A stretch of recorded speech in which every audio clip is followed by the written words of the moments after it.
बिस्मिल्लाहिर्रहमानिर्रहीम। अस्सलाम वालेकुम। प्रोग्राम इख्तिलाफ राय के साथ मैं इफ्तिखार काज़मी। और हुकूमत पेट्रोल की कीमत कितनी कम करेगी और क्या ये इतनी कीमत कम करेगी कि आवाम को तसल्ली हो जाएगी, आवाम मुतमईन हो जाएंगे या नहीं। इतलात यह है कि हुकूमत 18 से 20 रुपये पेट्रोल की फ़ी लीटर कीमत में कमी करने जा रही है, जबकि डीज़ल 33 रुपये फ़ी लीटर कम होगा। लेकिन कहने वाले कहते हैं कि ये कमी काफ़ी नहीं है। अवाम तो को ये कह रहे हैं कि हुकूमत कम अज़ कम उनको अगर रिलीफ देने जा रही है तो फिर इतना रिलीफ देगी कि उनके अगले पिछले जो शिकवे हैं वो दूर हो जाएंगे। आखिरी दफ़ा जब कीमतें बढ़ी थी, जब मौजूदा हुकूमत बरसर इक़्तिदार आई थी, तो पेट्रोल कोई 150 के लगभग था, जो अब 250 पहुँच चुका है। तो 100 रुपये का इजाफा हो चुका है। तो आवाम तो को ये रखते हैं कि अगर हुकूमत को 15-20 रुपये बढ़ाने हैं तो बढ़ा ले, लेकिन 70-80 रुपये का फ़ायदा तो पहुँचाए। लेकिन ऐसा मुमकिन नहीं है। लगता यूँ है कि हुकूमत रिलीफ देगी और इस रिलीफ के बावजूद वो तनकीद का निशाना बनेगी। लेकिन अच्छी बात यह कि हुकूमत रिलीफ देने का इरादा रखती है, क्योंकि आलमी मंडी में पेट्रोल कीमत हो गई कम। इसके अलावा हुकूमत के और भी बड़े अहम इरादे हैं, और वो इरादे ये कि अब सबके खाते खुलेंगे, चिराग सबके बुझेंगे, हवा किसी की नहीं है। फराग गोगी को नैब ने बुला लिया है और शेर रशीद को एंटी करप्शन में पेश होने का नोटिस मिल गया है। शहबाज स्पीड क्या शहबाज स्लो हो गए हैं, क्योंकि वो जो फैसले कर रहे हैं वो खासी ताख़ीर से कर रहे हैं। अगर इलेक्शन कैंपेन में जाना था तो उन्होंने अपने वज़रा को बहुत देर से मुस्तफ़ी होने के लिए कहा, और अब जबकि पेट्रोल कीमत में कमी का वो ऐलान कर चुके हैं, लेकिन हनूज़ जब तक मैं ये प्रोग्राम कर रहा हूँ उस वक्त तक उन्होंने ऐलान नहीं किया। हो जाएगा, लेकिन वो इतनी ताख़ीर क्यों कर रहे हैं। इसके अलावा हर किसी का एक मामला बन गया है कि मज़म्मत जो है वो हमारा कौमी खेल हो गया है, जबकि बदजुबानी वो हमारा शौक़ बन गया है।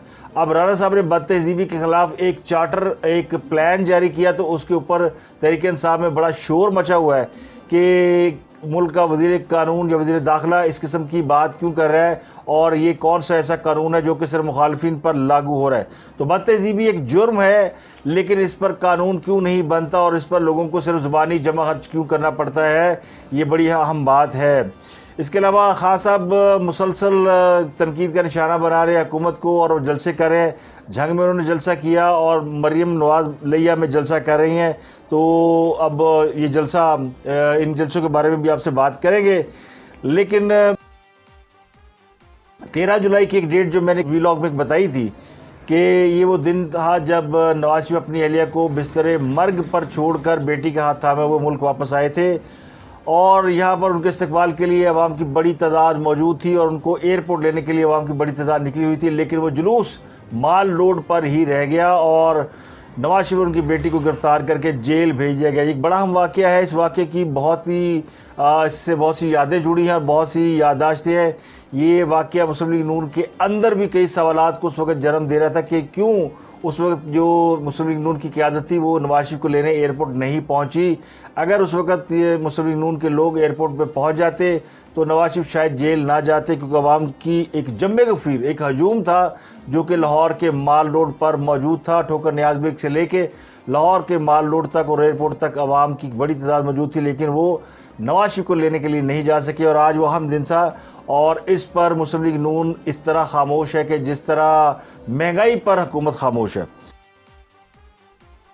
इम्पॉर्टेंट चीज़ है कि मैंने आपको वो हल्के बताने हैं कि जिन हल्कों में तहरीक इंसाफ ने इलेक्टेबल खड़े किए हुए हैं, और हाँ सब जहाँ जाते हैं वो अपने नारा ये मारते हैं कि जी जिनको आपने वोट दिया था वो लोटे हो गए हैं, और उनमें से बड़ी तादाद वो है जो कि आज़ाद उम्मीदवार के तौर पर जीती। तो पहले मैं वो लिस्ट आपको दिखाऊंगा, कुछ लोगों के नाम बताऊंगा जो कि आज़ाद खड़े थे और फिर उनको बाद में तहरीक इंसाफ का पटा डाला गया, या उनके गले में उनको वो बैनर डाल के तहरीक इंसाफ में शामिल कराया गया। तो ये एक प्रोसेस था जिसकी वजह थी कि खान साहब को एक अक्सरियत दिलाना थी। खान साहब का इतनी उनके पास अक्सरियत थी नहीं कि वो कौमी असम्बली में हुकूमत बनाते। उस वक्त इस्टेब्लिशमेंट उनके साथ खड़ी थी, तो इस्टेब्लिशमेंट की मेहरबानी से खान साहब को बहुत सारे इलेक्टेबल तोहफे में दिए गए जो आज़ाद जीते थे। अब खान साहब क्लेम करते हैं कि वो आज़ाद नहीं थे, वो उनके उम्मीदवार थे, और अब वो लोटे हो गया, और ये लड़ाई उन लोटों के ख़िलाफ़ वो लड़ रहे हैं। और झंग में जलसा करने गए 18 हज़ारी में, जहाँ फैसल हयात जिवाना या जबवाना ये जीते थे, ये आज़ाद उम्मीदवार थे। और खास अब जलसा कर रहे थे और कह रहे थे कि जनाब आपका उम्मीदवार लोटा हो गया है, जिनको आपने तहरीक इंसाफ के नाम पे वोट दिए थे। तो कहाँ उनको तहरीक इंसाफ के नाम पे वोट, वो आज़ाद किस चीज़ में जीते थे और उनके मुकाबल जो लोग खड़े थे तहरीक इंसाफ के, वो हार गए थे। बाद में फैसल हयात जवाना को यानी उनको कन्वर्ट कराया गया, उनको तहरीक इंसाफ में शामिल कराया गया। चूटो चूट चुताली चल रहा है। यानी अगर आप जलसों की बात देखें, हाँ वो जलसे मुस्लिम लीग नून के, हाँ वो जलसे खान साहब के है, उन जलसों में वो गुफ्तगू हो रही है जिसका हकीकत से कोई दूर दूर तक भी लेना देना नहीं है। कोई भी अपनी बात के ऊपर यानी वो बात नहीं कर रहा जिसके ऊपर आवाम को ये उम्मीद पैदा हो कि ये इनके पास कोई प्लान है और ये पाकिस्तान के मुस्तकबिल के लिए ये हमारे लिए कुछ करने वाले हैं। ये बड़ा अनफॉर्चुनेटली है। और जलसे सिर्फ ये हो रहे हैं कि जवाब आ गज़ल, यानी एक इल्ज़ाम उधर से लगता है, एक इल्ज़ाम उधर से लगता है। खैर इन जलसों को छोड़ते हैं और आगे बढ़ते हैं। और चूँकि ये बड़ी इंपॉर्टेंट है, मैंने आपको हल्के सारे बताने हैं कि क्या क्या हल्कों में क्या हो रहा है। पहले 20 हल्के आपके साथ डिस्कस करेंगे, फिर आपको बताएंगे कि वो कौन से हल्के हैं जहाँ तहरीक इंसाफ ने बड़े ताकतवर लोग खड़े किए हैं। हाँ सब बड़ी यानी बढ़ के मारते हैं ना, अगर यानी ये बात किसी को अच्छी लगे या बुरी लगे, लेकिन आप ज़रा दिल पे हाथ रख के सोचें और इसको गैर जानबदार तरीके से सोचें। अगर खान साहब इन 20 हल्कों में अपने तहरीक इंसाफ के खालिस्तन उम्मीदवार खड़े कर दें और जिनका तल्लुक़ तहरीक इंसाफ की नज़रियात से हो, यानी ये वो नज़रिया जिसके ऊपर खान साहब आजकल सियासत कर रहे हैं, या वो जो हुकूमत में रह चुके हैं लोग या जिनकी कारकर्दगी लोगों को पता है, उनमें से किसी को खड़ा कर देते तो कम से कम वो ये कहने के काबिल तो हो जाते हैं या उनको पता चल जाता है कि उनका एक्चुअली वोट बैंक क्या है। लेकिन वो कहते हैं ना कि वो भी अशराफिया के पीछे हैं, इलेक्टेबल के पीछे हैं। और वो उन्होंने खुद इंटरव्यू करके जिन लोगों को सिलेक्ट किया उनमें उनके सिलेक्शन को अगर आप देखेंगे तो आपको नज़र आएगा कि वो ताकतवर लोगों की तलाश में है। और उन्होंने 3 हल्के ऐसे जहाँ पे उन्होंने रिटायर्ड फौजियों को टिकट दिए और एक हल्के में उन्होंने मौजूदा chief justice Lahore high court के दामाद को टिकट दिया हुआ है, फिर अपनी पार्टी के कुछ लोगों को रिश्तेदारों को टिकट दिए हुए हैं। तो ये सब आपके साथ जिक्र करेंगे, लेकिन उससे पहले ज़रा बात कर ले शेर रशीद साहब को एंटी करप्शन तलब क्यों किया है। उनके जो हम ख्याल लोग हैं, उनके जो हमायती है, वो ये कहते हैं जी चूँकि शेर रशीद में बड़ा दबाव है कि वो इमरान खान को छोड़ दे, उन्होंने नहीं छोड़ा तो अब एंटी करप्शन और उनके खिलाफ मुकदमेबाजी शुरू हो गई है। शेर रशीद पर इल्ज़ाम ये कि उन्होंने ज़मीन की खरीद फरोख्त के दौरान सरकारी फ़ीस में अदा नहीं की। ये है सिंपल ख़बर, लेकिन इसको पेश करने के अंदाज़ कई हो सकते हैं। मसला एक अंदाज़ ये हो सकता है कि खान साहब को मसलन एक अंदाज़ ये हो सकता है कि इस्लामाबाद की एक हाउसिंग सोसाइटी को फ़रोख्त की गई ज़मीन की सरकारी फ़ीस में करोड़ों रुपए की हेरा फेरी करने या गबन करने के जुर्म में शेर रशीद साहब को एंटी करप्शन ने बुला लिया है। तो असल मामला ये है कि लाइफ रेजिडेंशिया इस्लामाबाद ये एक हाउसिंग सोसाइटी है, इसको शेर रशीद ने अपनी बहुत सी लैंड जो है वो बेची, लेकिन उसमें जो सरकारी फ़ीस थी वो अदा नहीं की। वो करोड़ों रुपए बनते हैं, जब आपको प्लॉट बेचती है और ख़रीदती है तो गवर्नमेंट को एक फ़ीस अदा करना पड़ती है, और फीस भी शेख साहब हजम कर गए। तो अब उनको जो है उसके ऊपर बुला लिया एंटी करप्शन ने, तो उन्होंने दे तौर पर भूले हुए, और वो टेलीविज़न पर आकर कह मुझे गिरफ्तार कर लें। तो ये मामला इतना वो नहीं है। अगर आप बेगुनाह हैं तो आप जाके एंटी करप्शन में अपना बयान रिकॉर्ड कराए, अपने दस्तावेज़ात जमा कराए, गिरफ्तारी का तो सवाल ही पैदा नहीं होता। लेकिन जब दाल में काला होता तो फिर वो दाल जो है ना वो आपको तंग करती है। तो जो शेर रशीद को दाल तंग कर रही है वो कर रही है गिरफ्तारी वाली। वो कहते हैं जी मैंने गिरफ्तार कर लो, और वैसे भी गिरफ्तारी उनकी बड़ी दरीना ख्वाहिश बनती जा रही है। ये तो हुकूमत है कि किसी को गिरफ्तार नहीं कर रही, ना खान साहब को गिरफ्तार कर रही है, ना उनके किसी बड़े सियासी लीडर को गिरफ्तार कर रही है, क्योंकि हुकूमत समझती है कि गिरफ्तारियों का मतलब ये है कि इनको सियासी शहीद बनाना और मजलूम बनाना। और खान साहब पहले ही खान से मजलूम बन गया है। खान साहब तो जगह जगह रोते फिर रहे कि मुझे इक़्तिदार से निकाल दिया और हमें ग़ुलाम बना दिया, हमको भिखारी थोड़े हैं और हमें भिखारी बना दिया। यानी वो शख्स जो अपने दौरे इक़्तिदार के अंदर सऊदी अरब से ज़कात तक लेने से यानी नहीं घबराया और ज़कात लेने चला गया। आपको याद है हाँ सब गए थे तो उनको चावल और कुछ बोरियां दी गई थी ज़कात की। तो वो शख्स जो वो आज कह रहे जी हम कोई भिखारी थोड़ी है। तो आप मुल्को कर्जा, और जिसकी पैदाइश यानी जिसने सारी उम्र काम ही ये किया, पिछले जब से क्रिकेट छोड़ी है उन्होंने, उसके बाद से चंदा लेना, अतिया लेना या भीख लेना, या यही उतना मांगना किसको कहते हैं। तो वो आप कर्ज़ा ले या भीख ले तो वांग नहीं होता है। तो वो शख्स अगर ये कहे कि जनाब हम कोई भिखारी थोड़ी हैं, यानी कहने वाले ये कहते हैं, और कहते ज़रा पंजाबी में है कि नहीं लबने दुनिया में यूथियाँ ते उन्हां दे गुरु जे बेशरम नहीं लबने। अब ये मेरा जुमला नहीं है, ये मैंने पढ़ा किसी तो मैंने कोट अनकोट कर दिया। जुमला बड़ा ज़बरदस्त था कि खान साहब के ऊपर जब हम बात करते हैं तो फिर उनके जो चाहने वाले हैं वो कहते हैं जी देखो जी ये तो बाइसनेस है और ये आप इस तरह करते हैं। तो यकीनी तौर पे है, क्योंकि असल में तो 4.5 साल हुकूमत में, 4 साल हुकूमत रहने के बाद उनको अपनी कारकर्दगी का हिसाब देना था, जो नहीं दे रहे। मेरा शिकवा तो इतना सा है कि वो बजाय दूसरों पर इल्ज़ाम, ये 4 साल पहले भी वही इल्ज़ाम लगाते थे जब 2018 का इलेक्शन लड़े थे, अब हुकूमत करके बाहर आए हैं तो भी वही इल्ज़ाम लगा रहे हैं। यानी बीच में जो हुकूमत की पाकिस्तान के अवाम को बेड़ा गर्क कर दिया, मईशत का सत्यानाश कर दिया, लोगों को बेरोज़गार कर दिया, और फिर मुल्क के अंदर इस तरह की बदजुबानी, बदतहजीबी और यानी नौजवानों को गुमराह कर दिया, वो सब वो किसी खाते में नहीं, वो भूल गए हैं। वो बीच में वो बिल्कुल वक्फा आ गया हुआ है, वो कहानी कहीं गुल हो गई है। यानी यूँ लगता है जैसे आज भी हम 2018 के इलेक्शन के मौके पर खड़े हैं और वो कह रही है हुकूमत अपनी कारकर्दगी बताए। यानी जो 2 माह में जिनको 2 महीने हुए हैं इक़्तिदार में आए, वो अपनी कारकर्दगी बताएं। जो 4 साल हुकूमत करके जा चुके हैं उनसे अब एक बात भी ना पूछें। यानी सुबहान अल्लाह, ताड़ा कुत्ता कुत्ता तो ताड़ा कुत्ता टॉमी, ये है वो मिसाल।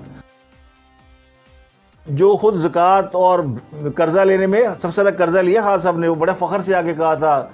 वज़ीर ख़जाना हमारे जो रहे हैं शौकत तरीन साहब, उन्होंने कहा था वो हमने तो कुछ 76% कर्ज़ा लिया है, जो टोटल कर्ज़ा लिया पाकिस्तान का अब तक, उसका 76% ज़्यादा नहीं लिया। तो शर्म नहीं आती? फिर जब कहा जाए शर्म नहीं आती, और दूसरों कहते हैं गुस्सा चढ़ा। वो उन्हें कल मैं जिक्र करना भूल गया, वो जो एहसन इकबाल साहब का बार बार हाल जलसे में नाम ले रहे हैं, गुस्सा उन्हें ये कि वो एहसन इकबाल साहब ने कहीं कह दिया इमरान खान तो नवाज शरीफ की जूती के बराबर नहीं, तो गुस्सा चढ़ेगा खास साहब। हर जगह एहसन इकबाल को दो रहे हो, एहसन इकबाल चोर को चोर ही कहना चाहिए। तो फिर एहसन इकबाल साहब भी फरमाते हैं फिर जो नशई है उसको नशई कहना चाहिए, जो जानी है उसको जानी कहना चाहिए। तो कल को अगर कौम के लोग या कोई मीडिया के लोग या कोई और लोग इस तरह की बातें करना शुरू हो जाएंगी कि जनाब ये जस्टिफाइड है, तो फिर तो कहोगे अखलाकियात नाम की कोई चीज़ नहीं है। आज भी खास साहब कह रहे थे कि जी वो सिंध में धांधली हुई इलेक्शन कमीशन को अखलाकी क़ुव्वत होती तो वो इस्तीफ़ा दे देते। खान साहब ने एक और बात की, मैं अगले व्लॉग में करना चाहता हूँ लेकिन कर देता हूँ जाते जाते। वो उन्होंने ये कहा, वो AVM समझा रहे थे जंग के जलसे में कि AVM कैसे इस्तेमाल करते हैं। तो सुबहान अल्लाह, जो खास साहब ने तरीका इस्तेमाल बताया, अगर आप वो सुन लें तो आप उस AVM को उठा के दरियाए रावी में फेंक देंगे कि AVM का मतलब ये होता है। तो वो आप सुनिएगा तकरीर उनकी, आपको खुद समझ में आ जाएगी मैं उसको क्या एक्सप्लेन करूँ। जिस तरह खान साहब ने माशाल्लाह एक्सप्लेन किया है, जिस तरह वो अंडे कट्टे बच्चों से मुल्क की मईशत को एक्सप्लेन किया करते थे, बिल्कुल उसी तरह उन्होंने AVM को एक्सप्लेन किया है। यानी उन्हें पता है कि जिस आवाम को वो मुखातब कर रहे हैं उनको नहीं पता कि EVM मशीन क्या होती है, इलेक्ट्रॉनिक वोटिंग मशीन। तो उनको बता रहे थे कि देखिए मेरा ये मनसूबा था कि मैं फेयर इलेक्शन कराना चाहता था, मैं EVM लाना चाहता था, और इन लोगों ने उसका उसको एक्सेप्ट नहीं किया। आगे चलते हैं, एक और मामला है नैब की, जो बहुत बड़े पैमाने पे तब्दीलियाँ हुई नैब के अंदर, और नैब के तकरीबन 18-20 डायरेक्टर बदल दिए गए हैं। उनमें वो डायरेक्टर भी शामिल है जो कि मौजूदा हुकूमत के यानी शहबाज शरीफ और हमजा शहबाज के या कुछ और लोगों के केस इन्वेस्टिगेट कर रहे थे। तो ये तब्दीलियाँ नैब के जो एक्टिंग चेयरमैन हैं उन्होंने की हैं। तो इसके ऊपर भी बड़ी लेदे हो रही है कि ये यानी मुनासिब मौका नहीं था कि नैब के अंदर तब्दीली, क्योंकि अभी इलेक्शन मोड में गई हुई है गवर्नमेंट और इलेक्शन होने वाले हैं। तो नैब के अंदर जो तब्दीलियाँ तकरीर हो रही हैं उनके हवाले से ज़ाहिर है कुछ ना कुछ उसके ऊपर फिर रिएक्शन तो आएगा। लेकिन नैब इसके साथ साथ एक्टिव भी है। नैब ने मनी लॉन्ड्रिंग और आमदन से ज़्यादा 700 के केस में फ़र्द शहजादी और गोगी और उनके शौहर एहसन जमील चौधरी समेत 19 अफराद को तलबी के नोटिस भेजे हैं। और इसके अलावा एंटी करप्शन फैसलाबाद ने भी फ़राह और गोगी के ख़िलाफ़ एक मुकदमा दर्ज किया है। तो बहुत से लोग जो है यानी बहुत से मुकदमा दर्ज भी हो रहे हैं। फ़राह गोगी को 20 जुलाई को ठोकर न्याज बेग के दफ्तर में बुलाया गया है, जबकि उनके शौहर को भी बुलाया गया है, वो 20 जुलाई को हाजिर हों। कुछ और लोगों के भी नाम है जिनको किसी को 14 जुलाई को, किसी को 15 जुलाई को बुलाया गया है। बड़े नाम है उनमें। अब पता नहीं इनका केस से क्या रेलिवेंसी है, लेकिन इन सबको बुलाया गया, नैब ने बुलाया। एंटी करप्शन ने शेर रशीद को 15 जुलाई को बुलाया। तो नैब में बहुत सारी चीज़ें हो रही हैं। अब नैब के डायरेक्टर जो थे लाहौर के मेजर शहजाद सलीम, उनको बुलाया था पब्लिक अकाउंट कमेटी ने। वो जो तैयबा गुल ने उन पर इल्ज़ाम लगाए थे कि तैयबा गुल ने बताया था कि तफ्तीश के दौरान मेरे कपड़े उतार दिए गए थे, और उनमें ये जनाब मेजर शहजाद सलीम साहब जो थे नैब के पंजाब रीजन के जो हेड थे, इन्होंने इनके हुक्म पर ये सब कुछ हुआ था। तो वो जनाब हाई कोर्ट चले गए, उन्होंने हाई कोर्ट में दरख्वास्त दायर कर दी है। और अब चूँकि हाई कोर्ट में कहते हैं ना, सैया बे कोतवाल तो अब डर कहेगा। जस्टिस आमिर फ़ारूक साहब जो है वो आजकल चीफ जस्टिस हाई कोर्ट है, अतर मिल्ला साहब वो बाहर गए हुए हैं, उन छुट्टियों पे चले गए, तो 1 महीना 1.5 महीना अब जस्टिस आमिर फ़ारूक साहब रहेंगे। वो कल इस दरख्वास्त का फ़ैसला करेंगे, और यानी इससे ये बात तो साबित होगी कि सलीम शहजाद साहब कल्पर्ट हैं, गिल्टी हैं, वरना वो जाते और जाके अपनी सफाई दे सकते थे। पब्लिक अकाउंट कमेटी कोई ऐसा इदारा नहीं होता जो पकड़ के बिठा ले, ये कोई नैब नहीं है कि आप बुलाएं किसी और केस में, बुलाएं साफ पानी केस में और अंदर कर दें किसी और केस में। तो वो पब्लिक अकाउंट कमेटी सवाल पूछती, जवाब देना पड़ता है, तो वो भाग गए इससे जवाब देने से। तो अब उनका भी वो समझे कि वो गिल्टी हैं। अब ख़बरें तो बहुत हैं, लेकिन हम आ जाते हैं एक और ख़बर के बाद इलेक्शन की डिटेल के ऊपर। वो ख़बर ये है कि पार्लियामेंट हमला केस में हुकूमत ने साबिक़ वज़ीर इमरान खान, परवेज़ खटक, असद उमर और शाह महमूद कुरैशी और दीगर की बरीत के ख़िलाफ़ अपील दायर कर दी है। इस्लामाबाद हाई कोर्ट में अपील दायर की गई है। इनको यानी इनके ख़िलाफ़ जो अपील दायर की उसमें हुकूमत का मौक़िफ़ ये है कि इन मुल्ज़मान की बरीयत का हुक्म बग़ैर किसी कानूनी जवाज़ के, ट्रायल कोर्ट का हुक्म, यानी ट्रायल कोर्ट ने इनको बरी किया था, तो ट्रायल कोर्ट के बारे में कहा गया कि उन्होंने तयशुदा असूलों को नज़रअंदाज करके फ़ैसला दिया है। तो अपील में कहा गया कि इन सब को जनाब इनकी सज़ा को कालअदम करार दिया जाए और इनके ख़िलाफ़ दस्तावेज़ी सबूत शवाहिद रिकॉर्ड पर मौजूद है और दोबारा से इनका ट्रायल किया जाए। अब आ जाए उन हलकों की बात कर लेते हैं। तो पंजाब के 20 हलकों में इलेक्शन हो रहा है, और इसमें मैं आपको बता दूं कि PP07 ये रावलपिंडी का हलका है। इस हलके में राजा असगर अहमद ये आज़ाद उम्मीदवार थे। PP83 खुशाब में भी जो उम्मीदवार थे वो भी आज़ाद उम्मीदवार थे। बक्कर से सईद अकबर नवानी ने इलेक्शन लड़ा था, 2018 की बात बता रहा हूँ, ये भी आज़ाद उम्मीदवार थे। मलिक नवान लंगड़ियाल ये 202 से थे, ये PTI की तरफ से इलेक्शन लड़ा था। 97 फैसलाबाद अजमल चीमा ने इलेक्शन लड़ा था, ये भी आज़ाद उम्मीदवार थे, बाद में PTI में गए थे। जंग से फैसल याद जबवाना ये भी आज़ाद उम्मीदवार थे, बाद में PTI में शामिल हुए। इसके अलावा झंग में असलम भरवाना थे, वो भी आज़ाद उम्मीदवार थे, वो बाद में PTI में शामिल हुए। लाहौर में नज़ीर चौहान थे, ये PTI के थे। असद खोखर जो थे वो PTI के थे। अमीन गुजर और मुल्तान में सलमान नईम ये आज़ाद थे, जिन्होंने शाह महमूद कुरैशी को शिकस्त दी थी। इसके अलावा बहावल नगर में मियाँ फ़दा हुसैन थे, ये भी आज़ाद उम्मीदवार थे। और मुजफ्फरगढ़ शहर सुल्तान ज़हरा बतूल बुखारी ये भी आज़ाद इलेक्शन लड़ी थी। मुजफ्फरगढ़ अलीपुर से भी जो लड़े थे, उनकी बहू या बेटा लड़े थे, वो भी आज़ाद उम्मीदवार थे। लिया से ताहर रंधावा ये भी आज़ाद उम्मीदवार थे। तो 20 में से तो समझ ले कि अगर मैं गिनूँ 1 2 3 और 4 5 6 7 8 9 10 11 उम्मीदवार तो आज़ाद हैं। वो खास अब किस बुनियाद पे कह रही हैं हमारी जमात से छोड़ के गए और हमारा वोट बैंक था और ये था और वो था, तो ये झूठ चुताली। आपको वो 3 हलके बताता हूँ जहाँ से रिटायर्ड फ़ौजी इलेक्शन लड़े हैं। उसके बाद फिर पंजाब के बाकी हलकों की बात भी करेंगे, लेकिन वो करेंगे अगले व्लॉग में, ये व्लॉग हो जाएगा लंबा। पंजाब में 2008 से 2021 तक 24 बाई इलेक्शन हुए हैं। उनमें से मुस्लिम लीग नून ने 23 सीटें जीती हैं, 1 सीट तहरीक इंसाफ ने जीती है, सियालकोट की सीट, और वो भी सीट इसलिए जीती कि मुस्लिम लीग काफ के सलीम बरियार साहब उनका साफदार इलेक्शन लड़ा था, और ताहिर खुर्शीद थे उस्मान बुज़ार के सेक्रेटरी। और बरियार साहब को काफ़ी यानी नून लीगियों की भी हिमायत थी, काफ लीग की भी हिमायत थी, और उन्होंने खुल के खर्च भी किया। वो 1 सीट उन्होंने निकाली है और बाकी सब सीटें वो हारे हैं। तो अब जो इलेक्शन होने जा रहा है उसमें जो दिलचस्प पहलू जो मैंने आपको बताया कि 3 रिटायर्ड फ़ौजी अफसरान को टिकट जारी किए गए हैं। अब क्यों जारी किए गए हैं ये आपने खुद समझना है, लेकिन मैं आपको बता देता हूँ। ये रावलपिंडी का हल्का PP7 है जो मैंने आपको बताया। यहाँ से राजा असगर अहमद ये 44,000 वोट लेकर कामयाब हुए थे 2018 में। ये आज़ाद उम्मीदवार थे, ये तहरीक इंसाफ के उम्मीदवार नहीं थे। दूसरे नंबर राजा मोहम्मद अली थे जिन्होंने 42,000 वोट हासिल किए थे। तो ये 2 उम्मीदवारों के वोट अगर आप मिलाएं तो ये 86,000 वोट बनता है। तीसरे नंबर पर थे तहरीक इंसाफ के उम्मीदवार गुलाम मुर्तज़ा सत्ती, ये तीसरे नंबर पर रहे जिन्होंने 40,000 से ज़ायद वोट हासिल किए। राजा असगर साहब आज़ाद जीते, फिर इनको पीटीआई में शामिल कराया गया, इनको पटाप बनाया गया, उसके बाद ये हो गए मुनहरफ। अब ये दोबारा इलेक्शन लड़ रहे हैं और अब इनको नून लीग ने टिकट दिया हुआ है। तो इनके मुकाबले में गुलाम मुर्तज़ा सत्ती जो तीसरे नंबर पर थे वो नहीं खड़े हुए, ना ही वो राजा मोहम्मद अली जो मुस्लिम लीग नून के थे, ना उनको मुस्लिम लीग ने टिकट दिया। तो राजा असगर अहमद दोबारा खड़े हैं, जो पहले आज़ाद खड़े थे या मुस्लिम लीग नून के टिकट पे खड़े हैं।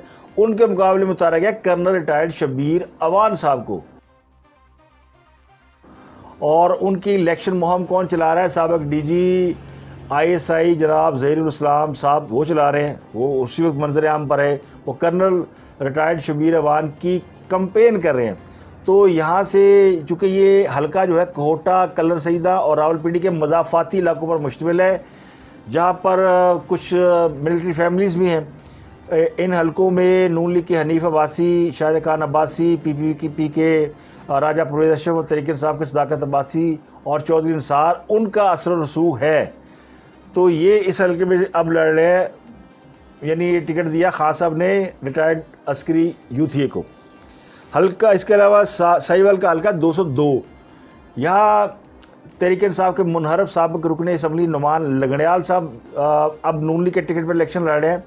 ये पीटीआई के थे, ये मुनहरफ हुए हैं। इनके ऊपर अगर लोटे का लेबल लगाए तो वो बनता भी है, लेकिन ये बहुत तगड़े उम्मीदवार हैं और ये बिल्कुल अपने हल्के में एक इलेक्टेबल के तौर पर जाने जाते हैं, मजबूत उम्मीदवार हैं और इनकी सीट कहीं नहीं जाती। इनके मुकाबले में एक रिटायर्ड फौजी अफसर मेजर रिटायर्ड गुलाम सरवर को टिकट जारी किया गया है। और ये भी लंगड़ियाल, नुमान लंगड़ियाल तो मेरे ख्याल में बुज़दार हुकूमत में वज़ीर भी रहे हैं और जहांगीर तिन के करीबी साथी समझे जाते हैं। इसके अलावा तीसरा हल्का जो है वो जहांगीर तिन का बाई इलाका लोधरा PPP 228, यहाँ पे नज़ीर अहमद बलोच, ये तहरीक इंसाफ के थे, ये मुनहरफ हो गए, इनको टिकट जारी किया गया है नून लीग की जानिब से। तहरीक इंसाफ ने यहाँ भी एक रिटायर्ड फौजी अफसर कैप्टन रिटायर्ड इज़्ज़त जावेद को टिकट दिया है, जो 2018 में हार गए थे, उस वक़्त वो आज़ाद उम्मीदवार थे। तो ये 3 लोग हैं जो कि तहरीक इंसाफ ने, यानी तहरीक इंसाफ के कारकुन है ना, फिर इसको मान लिया जाए कि वो उन्होंने अपने कारकुनों को वोट दिया और वर्कर सपोर्टर उनके। तो ये भी कहा जा सकता है कि इसमें फ़ौज भी इंडायरेक्टली हिस्सा ले रही है, अदलिया भी हिस्सा ले रही है। उनके chief justice Lahore high court justice अमीर भट्टी के जो दामाद हैं वो भी इलेक्शन लड़ रहे हैं, उनको भी टिकट मिला हुआ है। और महमूद रशीद का दामाद वो भी इलेक्शन लड़ रहा है। ये है पोजीशन। और इन तीनों सीटों के ऊपर मुकाबला कोई ज़्यादा सख्त नहीं है और ये तीनों सीटें नून लीग निकाल सकती है, ये निकाल लेगी। कल मैंने सुबह में कुछ 6 सीटें बताई थी, उनमें से 5 सीटें, एक अजमल चीमा वाली सीट जो है वो डाउटफुल है, बाकी सीटें जो है वो तकरीबन कंफर्म है। और 8 सीटें तो मैंने आपको बता दी जो कि नून लीग जो है वो ले जा रही है। बाकी के जो हल्के हैं, अभी काफ़ी हल्के रहते हैं, वो आपके साथ सुबह के व्लॉग में डिस्कस करेंगे। अब तक के लिए इतना ही। अपना और गिरदनवा के लोगों का ख्याल रखिएगा। और अगर मेरा व्लॉग उन हल्कों के लोग सुन रहे हैं जहाँ पे ये इलेक्शन हो रहा है, तो अपना फीडबैक मुझे दे सकते हैं। अगर कहीं हमें गलती लग रही हो या हम कोई गलत असेस कर रहे हो या मालूमात गलत बता रहे हो, तो वो हमारी इस्लाह कर सकते हैं, क्योंकि बाज़-औक़ात मालूमात गलत भी हो सकती हैं, मालूमात डिसइंफॉर्मेशन भी हो सकती है। तो हम इस्लाह के लिए हर वक्त हाज़िर हैं। ऐसी कोई इमरान खान नहीं गई किसी के नहीं, जो मैं जानता हूँ वो दुनिया की कोई ताकत नहीं जानती, नहीं पाई इंसान को कुछ नहीं पता। हमें वो सिर्फ एज ए जर्नलिस्टिक जो हमारी मेमोरी है और जो हमें इन्फॉर्मेशन है वो आपके साथ शेयर करते हैं। तो इजाज़त दीजिए, अपना गिरदनवा के लोगों का बहुत ख्याल रखिएगा। आपसे मुलाकात होगी अगले व्लॉग में।